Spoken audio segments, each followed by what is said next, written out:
Walaloo hacee koofanii biyyaaf qe'ee abbaa keetii lubbuu kee yoo dhabdee haqaaf reebbamtee kichuutti cabdee garaan koo obsa dhabee maaliin qabbaneessaa abbaa qabsoo Oromoo qeerransa hundeessaa gumaa baasaa jirtu qeerroon biyya keessaa kaayyoon kee dheeradhaa hin jalqabne adeemsa karaa murtii kee hidhattee maamlutti jabaatte garaa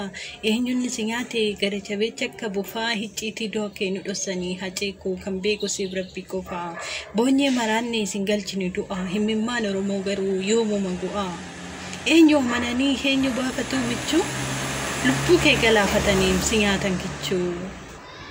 addunyaa kanarraa yeroon si ilaalu barbaaditan dhabeem dhiira si madaalu hacee qeerransa koo sidhamnee kan maraannu si yaadata si seenan baruma baraanu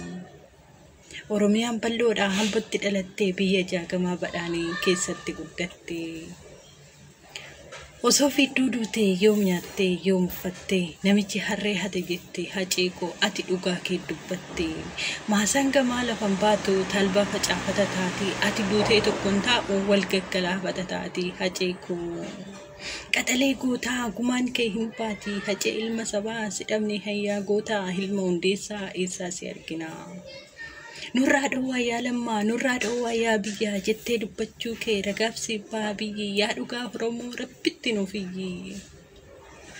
amboo kee faarsitee wallaggan dagattu arsii faarsitee jimma nanqattu booranis keetumaa kinuu hanga baalee hacee falmataa koo yaa leenca bosonaa nuti sidhamne mee maaluma goonaa hacee si maraatee Oromoo martuu jiranuun jedhime hacee koo diinni lafa ittiin amartu magaalonni shawaa baay'ee si jaalata hacee koo siin jedhu marqansi simata walisoo fiichee hamboo faddaamaa nu keessaa hin baddu yoomuu kee seenanii hacee koo dhuguma si hawwaalanii mee waatu na dhibee dhagaa yaa namaa eega haceen du'e maaltu hamanamaa hacee koo kan nyaate nama miti bineensa isa kanaa kana halkan miti guyyaa dheessaa